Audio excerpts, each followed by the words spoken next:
갈라디아서 5장 16절로부터 25절까지의 말씀입니다. 갈라디아서 5장 16절로부터 25절까지의 말씀, 저와 여러분이 한 절씩 교독하도록 하겠습니다. 내가 이르노니 너희는 성령을 따라 행하라. 그리하면 육체의 욕심을 이루지 아니하리라. 육체의 소욕은 성령을 거스리고 성령은 육체를 거스르나니 이 둘이 서로 대적함으로 너희가 원하는 것을 하지 못하게 하려 함이니라. 너희가 만일 성령의 인도하시는 바가 되면 율법 아래에 있지 아니하리라. 육체의 일은 분명하니 곧 음행과 더러운 것과 호색과 우상 숭배와 주술과 원수 맺는 것과 분쟁과 시기와 금냉과 담 짚는 것과 분열함과 이단과 투기와 술 취함과 방탕함과 또 그와 같은 것들이라. 전에 너희에게 경계하는 것 같이 경계하노니 이런 일을 하는 자들은 하나님의 나라를 유업으로 받지 못할 것이요 오직 성령의 열매는 사랑과 희락과 화평과 오래 참음과 자비와 양성과 충성과 온유와 절제니 이 같은 것을 금지할 법이 없느니라. 그리스도 예수의 사람들은 육체와 함께 그 정욕과 탐심을 십자가에 못 박았느니라. 만일 우리가 성령으로 살면 또한 성령으로 행할지니. 아멘. 이는 하나님의 말씀입니다. 여러분들 영화 좋아하시나요? 근데 영화 가운데 인터랙티브 영화라는 것이 있습니다. 인터랙티브 영화는요, 일반 영화는 달리 그 내용을 전개시켜 나가다가 어떤 중요한 분기점, 선택의 기로에 섰을 때 화면이 멈춥니다. 그러면서 A, B 두 가지 선택이 나와요. 그러면 영화를 보던 사람이 이 둘 중에 하나를 선택을 할 수가 있습니다. 주인공 대신해서 선택을 하게 되는 것이죠. 그렇게 관객의 그 선택에 따라서 그 내용의 전개가 달라질 뿐만 아니라 또 주인공의 운명도 달라지고 심지어는 그 결말까지도 달라지는 것을 보게 됩니다. 만약 관객이 이 영화를 다 보고 나서 이거 마음에 안 들어, 이러한 마음이 들게 된다면 어떨까요? 내가 왜 이런 선택을 했을까 후회하고 탄식할 필요가 없습니다. 왜? 그 영화를 다시 보면 되거든요. 그리고 똑같은 선택이 아니라 다른 선택을 하면 되기 때문인 것입니다. 이처럼 인터랙티브 영화는요, 자신의 선택에 대해서 후회하지 않아도 돼요. 왜? 다시 선택할 기회가 있으니까요. 하지만 우리의 삶은 어떻습니까? 다시 과거로 돌아가서 선택할 기회가 있나요? 그렇지 않다는 것입니다. 그렇게 오늘도 수많은 사람들이 자신의 선택의 그런 상황 앞에서 심사숙고하면서 근심 걱정하게 됩니다. 고민할 수밖에 없습니다. 왜? 우리는 연약한지라 항상 옳은 선택만을 할 수 있는 능력이 우리에게는 없기 때문인 것이죠.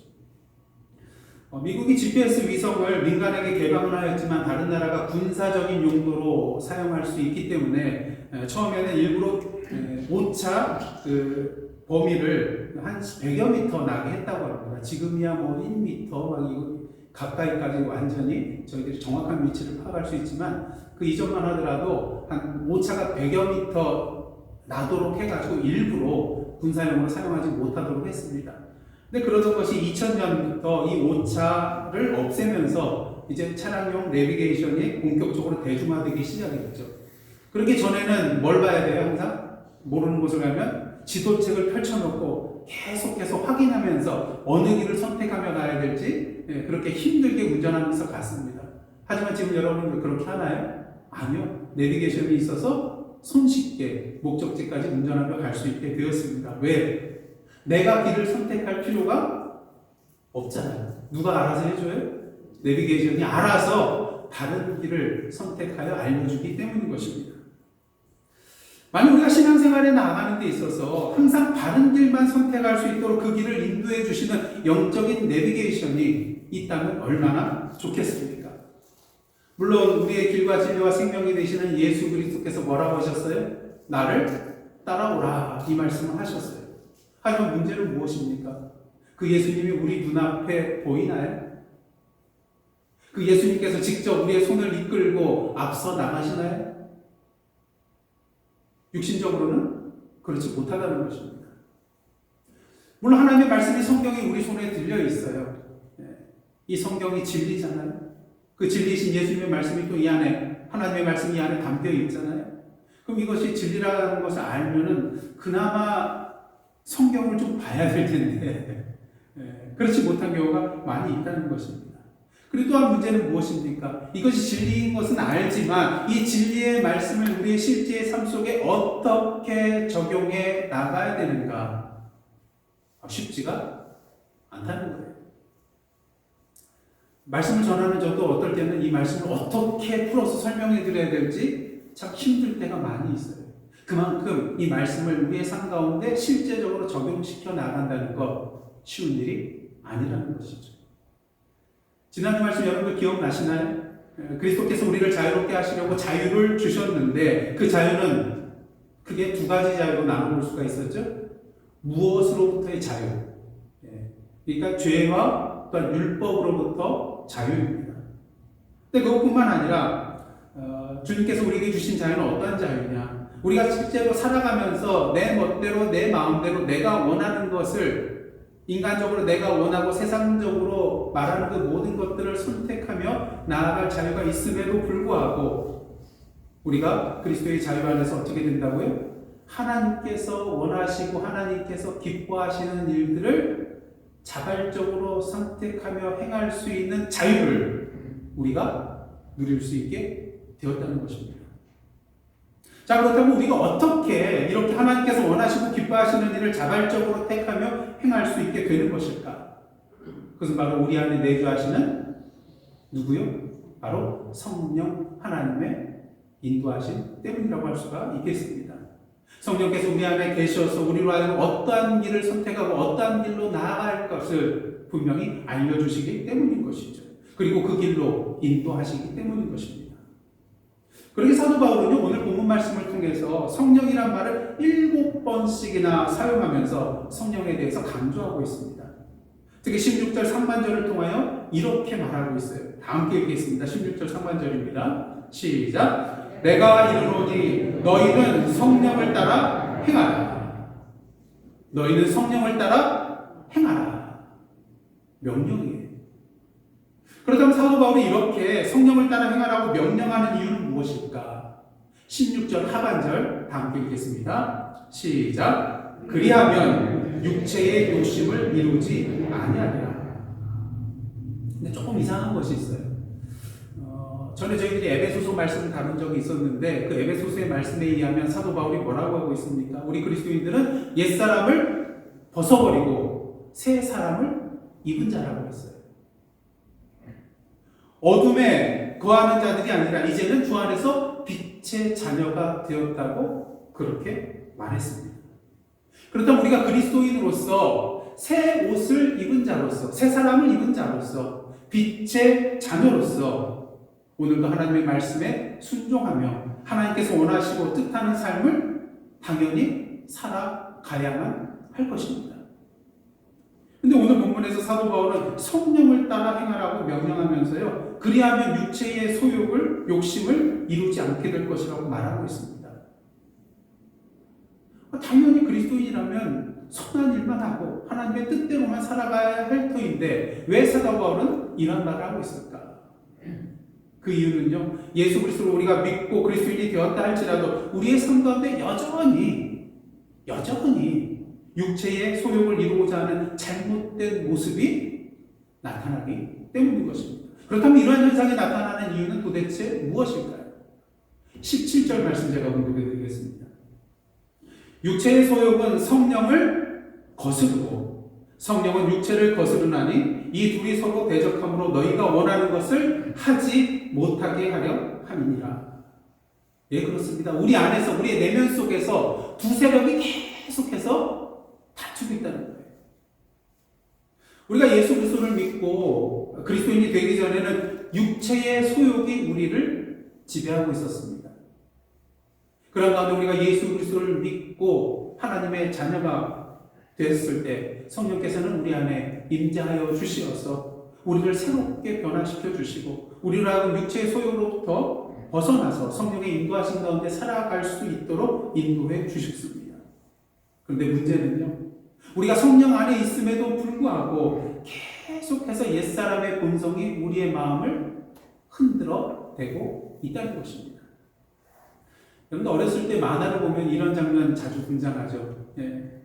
선택의 기로에 선 주인공, 그때 갑자기 오른쪽에서 펑 하면서 천사가 나타나요.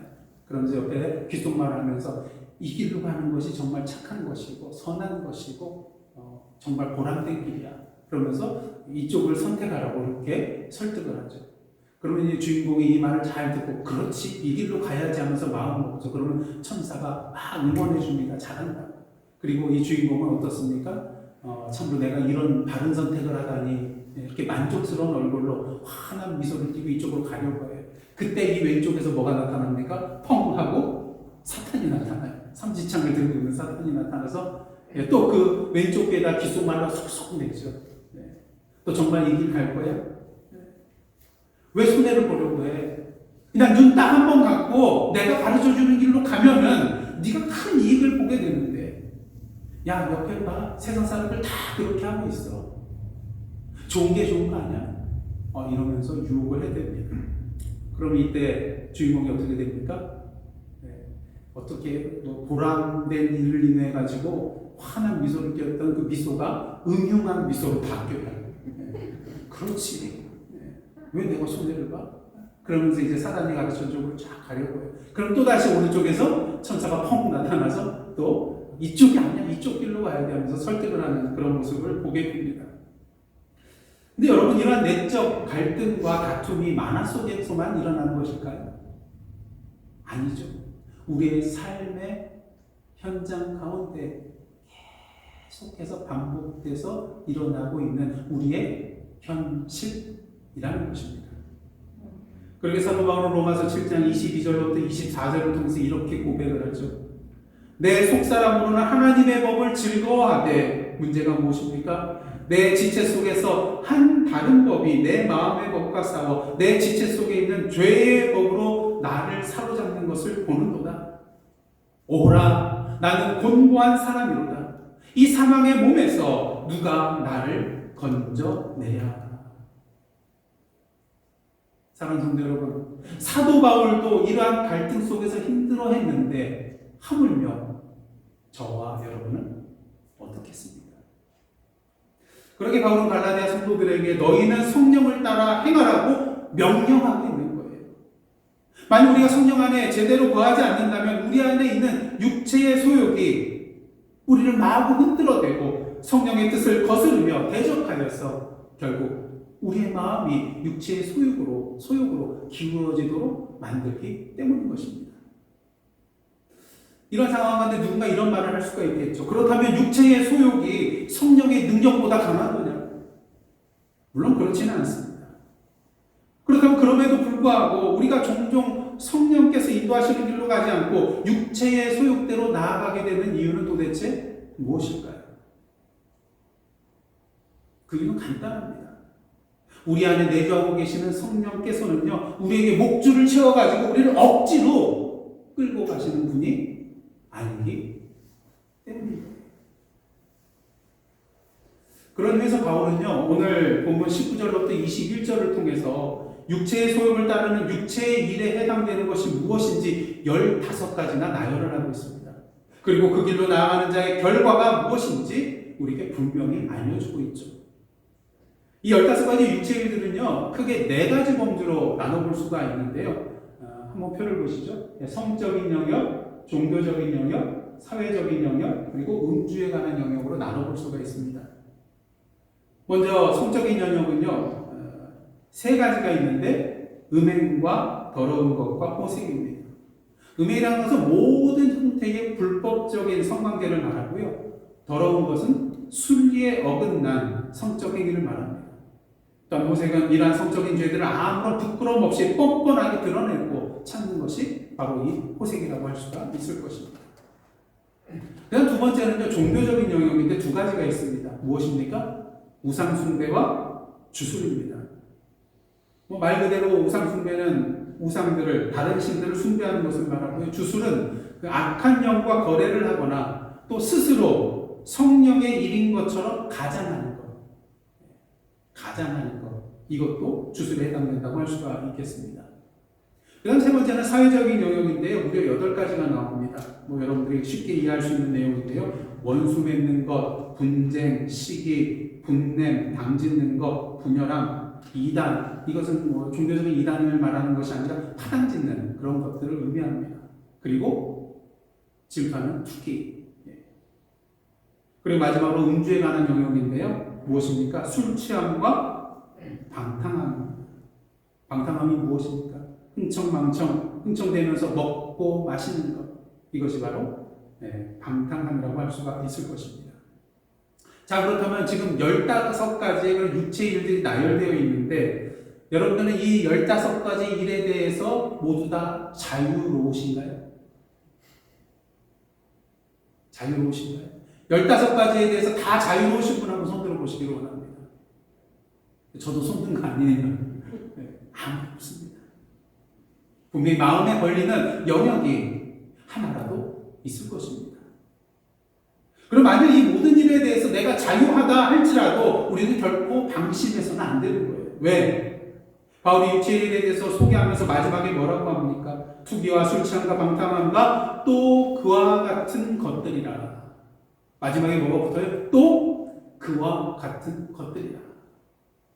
다시 말해서 육체일이 이 15가지만 있는 것이 아니라 더 있음을 분명하게 말해주고 있는 것이죠. 그렇다면 이러한 육체일들을 행하는 자의 결과는 무엇입니까? 21절 하반절입니다. 전에 너희에게 경계한 것 같이 경계하노니 이런 일을 하는 자들은 어떻게 돼요? 하나님의 나라를 유업으로 받지 못할 것이요. 여러분, 우리가 믿음으로 말미암아 아브라함의 자손이 되었잖아요. 약속의 자녀가 되었잖아요. 약속의 자녀 아브라함의 자손은 어떠한 자입니까? 하나님 나라를 유업으로 받을 자예요. 그 다음에 이러한 육체일을 행하는 자들은 뭐라는 거예요? 아브라함의 자손이 아니라는 거예요. 약속의 자녀가 아니라는 거예요. 그러기에 하나님 나라의 유업을 받지 못한다는 것입니다. 자, 그렇다면 이 15가지에 대해서 자유로운 사람이 지금 이 자리에 아무도 없었어요. 그럼 저와 여러분은 뭐가 되는 거예요? 난 약속의 자녀 아닌가? 구원받지 못한 것인가? 하나님 나라 갈 수 없는 것인가? 근데 여러분 너무 걱정하지는 마시기 바랍니다. 왜냐하면 21절에서 이런 일을 하는 그런 자라는 표현을 할 때 사용된 동사가 프라손데스라는 그런 동사를 사용하는데요. 이것이 무엇을 의미하냐면 하나의 타락한 행동을 표현하기보다는 습관적인 버릇을 나타낼 때 이렇게 사용한다고 합니다. 그러니까 마음이 조금 놓이시죠.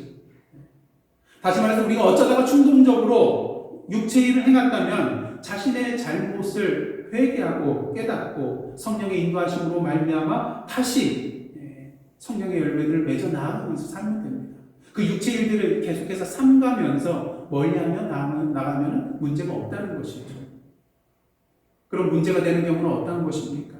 지금 내가 행하려고 하는 이 일들이 성령을 거스르고 육체의 소욕을 따르는 일이라는 것을 알면서도 의도적으로 끊임없이 계속해서 습관적으로 반복되어 짓게 되는 것, 이것이 바로 문제라는 것입니다. 비록 내 입술로 예수 그리스도를 나의 구주라고 고백했다 할지라도, 교회에서 세례를 받았다 할지라도 그 사람은 무늬만 그리스도인이지 결코 참된 그리스도인이라고 할 수 없다는 것이죠. 그러게 이런 자의 결과는 무엇입니까? 하나님의 나라의 유업을 받지 못하게 되는 겁니다. 왜? 한 번도 참된 그리스도인이 아니었기 때문에. 자, 그렇다면 하나님의 나라에 들어갈 수 있는 참된 그리스도인은 어떠한 사람들일까요? 사실 우리 입술만의 고백만으로는 알 수 없습니다. 누가 하나님의 나라에 들어가게 되는지 우리의 고백만으로는 알 수가 없어요. 그렇다고 하나님께서 이 사람은 하나님 나라의 백성입니다 하고 딱 아이들을 만들어서 우리에게 주시는 것도 아니잖아요. 사실 이렇게 하나님께서 증을 만들어 주시면 얼마나 좋겠어요. 예, 저는 이런 사람입니다 하고 보여줄 수 있잖아요. 하지만 그럴 수가 없잖아요. 하지만 누가 구원받고 하나님 나라에 들어갈 자인자를 분명히 알 수 있는 기준 한 가지가 있는데 그것이 무엇일까요? 바로 열매인 것입니다.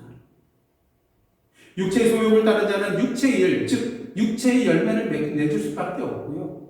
또 성령을 따라 성령 안에서 사는 자는 성령의 열매를 맺을 수밖에 없기 때문인 것입니다. 그러게 예수께서 거짓 선지자들을 삼가라는 그런 말씀을 하시면서 어떤 말씀을 하셨나요? 마태복음 7장 16절로부터 18절 말씀 보시겠습니다. 그들의 뭘로 안다고요? 열매로 그들을 알지니 가시나무에서 포도를 또는 엉겅퀴에서 무화과를 따겠느냐? 무화과를 따겠느냐? 이와 같이 좋은 나무마다 뭘 맺어요? 아름다운 열매를 맺고 못된 나무가 나쁜 열매를 맺나니 좋은 나무가 나쁜 열매를 맺을 수 없고 못된 나무가 아름다운 열매를 맺을 수 없느니라.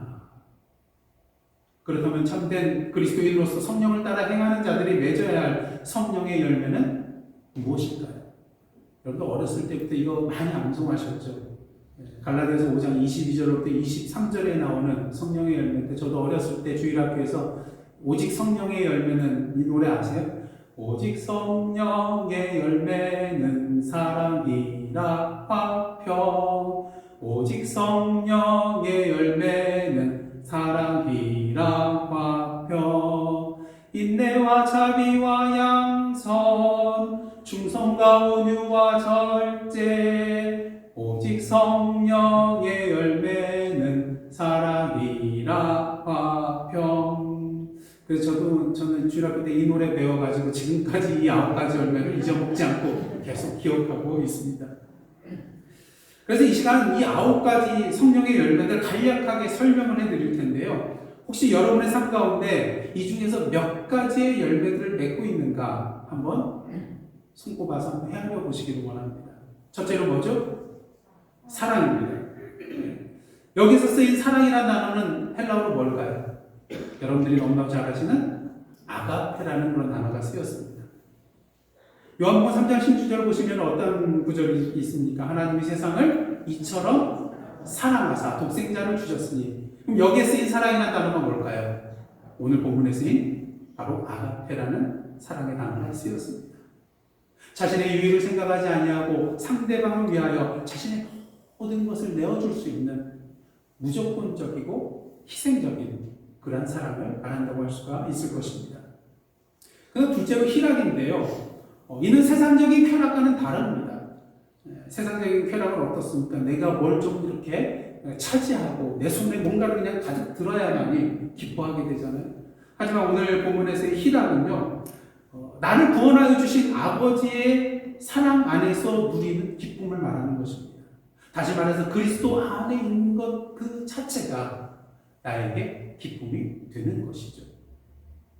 그러게 여러분들 기도하실 때 어떻습니까? 이미 그 기쁨에 참된 기쁨의 복을 받았는데 뭘 또 달래요. 다 줬는데 그 이유는 무엇입니까? 참된 희락이 없기 때문이에요. 셋째로 화평입니다. 어떤 고난과 역경 속에서도 흔들리지 않고 누릴 수 있는 내적인 참된 안식과 평강을 말합니다. 그렇다면 이것이 어떻게 가능할까요? 가능하게 된 이유는 오직 하나. 연약한 나의 힘과 능력과 지혜를 믿고 의지하는 것이 아니라 그 전능하신 하나님의 능력과 힘과 지혜와 인도하심을 믿고 의지하기 때문에 평안함을 느끼게 된다는 것입니다. 그 다음 넷째로 뭐죠? 인내, 오래 참음입니다. 이것은 자신의 감정을 거스리는 일이나 부당한 일을 당했을지라도 뭐를 안 내는 걸까요? 화를 안 내고요. 싸우지 않고요. 보복할 생각도 품지 않는 것을 말합니다. 하나님, 이런 상황에서 어떻게 화를 안 냅니까? 어떻게 보복하지 않을 수 있습니까? 그럴 때 누구를 생각하면 돼요? 나를 참아주신 아버지 하나님, 그 아버지 하나님의 오래 참음을 생각하면 왜 내가 참아야 하는가 알 수 있게 됩니다. 다섯째는 자비입니다. 도덕적인 선과 관용과 너그러움, 친절함 등을 의미하는 그런 단어라고 할 수가 있는데요. 주로 박애적인 그런 행위를 가리키는 단어라고 할 수가 있습니다. 그냥 여섯째로 양손인데요. 사실 그 앞에 나오는 자비와 이렇게 좀 그 차이가 뭔지 구분하기는 사실 쉽지는 않습니다. 하지만 이 양손이라는 말은 기본적으로 착하고 선한 행위를 말하고요. 또 받을 자격이 없는 자에게까지 선행을 베푸는 것.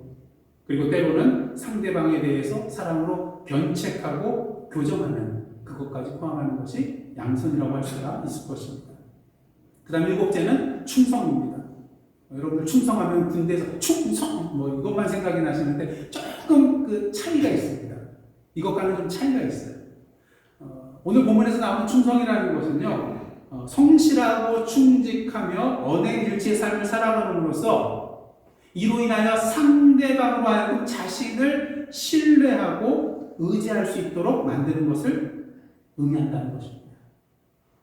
만일 상대방이 나를 믿지 못하고 의심하게 된다면 나는 충성의 열매를 맺지 못하고 있는 것이라고 생각하시면 된다는 것이죠.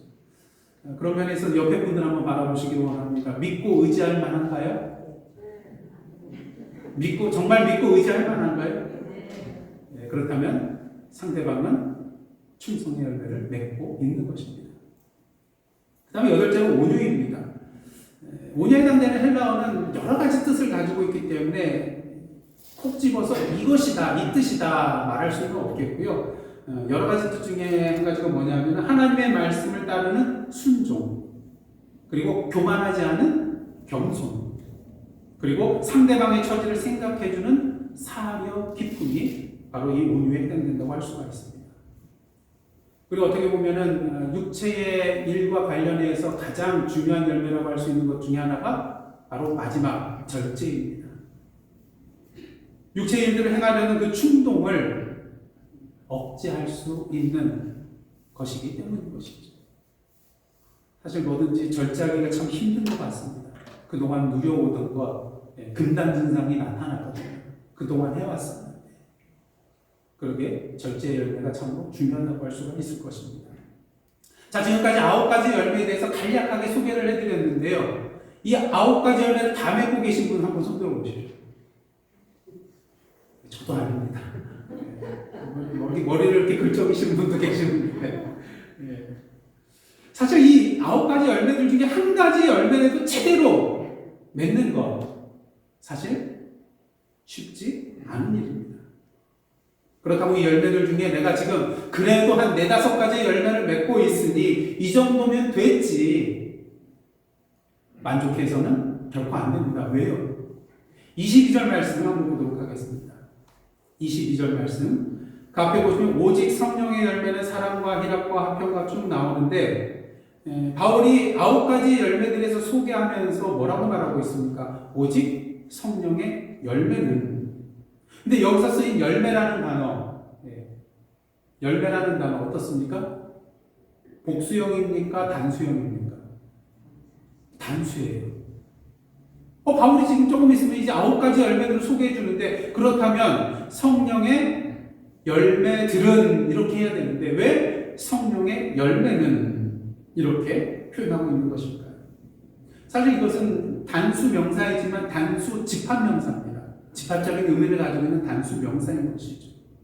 하지만 이렇게 단수 명사로 사용된 것을 보았을 때 우리 분명히 알아야 될 것이 한 가지 있는데, 그것은 궁극적으로 이 9가지 성령의 모든 열매들은 한 묶음이라는 거예요. 결코 분리시킬 수 없는 한 묶음이라는 것이죠.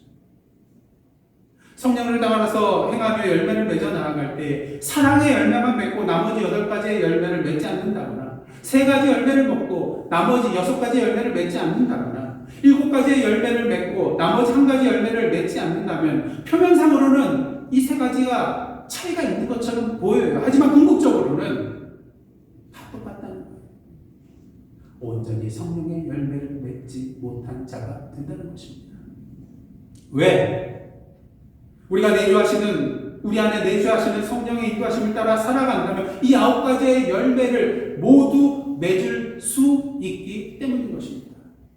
불가능한 것이 아니라 성령께서 정말로 인도하신다면 이 9가지 열매를 다 맺을 수 있기 때문이라는 것이죠. 왜? 이 9가지의 성령의 열매는 요즘 말로 말하면 패키지거든요. 여러분 뭐 비행기 티켓값, 또 호텔비, 그 다음에 식사 비용, 또 관광지에 가서 그 명소들을 출입할 수 있는 그런 입장료 등 모든 것들이 포함되어 있는 게 뭐예요? 여행 패키지예요. 근데 만약에 여러분이 이제 어디 멀리 여행을 가면서 이 패키지 상품을 구입했다고 한번 생각해 보시길 바랍니다. 이 패키지 안에 들어있는 비행기 티켓을 사용하지 않고 걷고 뛰고 태평양을 헤엄쳐서 건너가서 가실 분 계신가요? 아무도 없을 것입니다. 호텔에 갔는데 호텔방 안에서 자지 않고 바깥에 텐트 치고 주무실 분 계십니까? 식사 비용이 다 포함되어 있는데 나는 금식해야지, 기도하면서 금식해야지, 금식하실 분 계신가요? 없을 것입니다. 관광 명소까지 가서 그 입구까지 갔다가 그냥 사진만 찍고 들어가지 않고 돌아오실 분 계신가요? 아무도 없을 것입니다. 100이면 100, 이 패키지에 포함되어 있는 것을 모두 다 기쁨으로 누리실 거예요. 마찬가지로 우리가 진정 성령의 인도하심을 따라 행한다면 우리는 당연히 이 9가지의 열매들을 모두 다 맺어야 하는 것입니다. 서로 상관없이 분리되어 있는 것이 아니라 같은 한 성령 하나님의 인도하심 가운데 맺을 수밖에 없는 한 묶음의 열매들이기 때문인 것이죠. 그렇다면 우리가 어떻게 하면 육체의 소욕을 이겨내고 성령의 열매들을 온전히 맺으며 살아갈 수 있을까요? 24절 말씀 다 함께 읽겠습니다. 시작. 그리스도 예수의 사람들은 육체와 함께 그 정욕과 탐심을 십자가에 못 박았느니라. 그리스도는 어떠한 사람들이라고요? 육체와 함께 그 정욕과 탐심을 십자가에 못 박은 자들이라는 거예요. 육체의 소욕을 십자가에 못 박은 자들이라는 것입니다. 문제는 이렇게 그것들을 십자가에 못 박았음에도 불구하고 마치 포스트잇 붙였다 뗐다 하는 것처럼 이 정욕과 탐심을 뗐다 붙였다를 계속해서 반복하며 살아가려고 한다는 거예요. 사랑하는 성도 여러분, 예수 그리스도를 믿음으로 고백하는 순간 우리는 우리의 정욕과 탐심을 십자가에 못 박은 것입니다. 그러게 이 못 박힌 육체의 소욕이 우리를 흔들어내려고 하나요? 그럴 때마다 자신에게 선포하십시오. 이미 육체의 소욕은, 이 육체의 탐심은 십자가에 못 박았다. 이미 십자가에 못 박았다. 우리가 이런 믿음의 선포로 나아갈 때 우리 안에 내주하시는 성령께서 우리를 도와주시고 인도하실 것입니다. 다시는 그 육체의 소욕에 정욕과 탐심에 한눈 팔지 않도록, 눈을 돌리지 않도록, 그 못 박은 그 못을 다시 빼내지 않도록 인도해 주시고, 오직 성령 안에서 성령의 인도하심을 받아 성령을 따라 행하며 그 성령의 아름다운 열매들을 풍성하게 맺으며 살아갈 수 있도록 은혜를 내려 주실 것입니다. 바울은 말합니다. 25절입니다. 다 함께 읽겠습니다. 시작. 만일 우리가 성령으로 살면 또한 성령으로 행할지니. 성령으로 산다는 것은 한마디로 표현하면 나의 삶의 모든 주도권을 성령께 드리는 거예요. 성령 안에 거하는, 방문이 아니라 거하는 삶을 사는 것입니다. 그럴 때 우리는 비로소 우리의 모든 육체의 소욕을 물리치고 오직 성령으로 행함으로 성령의 아름다운 열매들을 맺으며 살아가게 될 것입니다. 그러게 주님께서 오늘 이 시간 바울의 입술을 통하여서 저와 여러분을 향하여 말씀하고 계십니다. 성령을 따라 행하라. 왜요? 이 성령의 열매는 궁극적으로 나의 열매가 아니라 성령의 인도하신 가운데 맺을 수 있는 누구의 열매예요? 성령의 열매이기 때문인 것입니다. 성령을 따라 행하라. 이는 우리를 향한 주님의 부탁이 아니라 우리가 반드시 지켜 행해야 할 주님의 명령입니다. 기도하시겠습니다. 하나님, 예수 그리스도 안에서 우리의 육체의 정욕과 탐심을 십자가에 못 박았음을 믿음으로 고백합니다. 우리의 육체의 소욕을 이미 십자가에 못 박았음을 선포합니다. 이제 더 이상 못 박혀있는 우리의 육체의 소욕에 흔들리지 아니하고 오직 성령 안에서 성령을 따라 행함으로 우리의 그리스도인됨을 성령의 열매로서 선포하며 나아가는 저희들의 복된 삶 되게 하여 주옵소서. 예수님의 이름으로 기도드리옵나이다. 아멘. 이제는 우리 구주 예수 그리스도의 은혜와 하나님 아버지의 크신 사랑과 성령님의 감동과 교제케 하시는 역사가 오늘 이 시간 육체의 소욕을 십자가에 못 박은 자로서 오늘도 성령의 인도하심을 따라 성령의 아름다운 열매들을 맺어 나아가고자 결단하며 나아가는 하나님의 백성들과 그 삶의 터전 위에 나라와 민족과 이 미국 땅과 선교지와 저희들 모든 기도 제목과 오늘도 주님의 참된 사랑과 성령의 인도하심을 갈구하고 있는 이 땅의 모든 백성들 위해 이제부터 영원토록 함께 계시옵기를 간절히 축원하옵나이다. 아멘.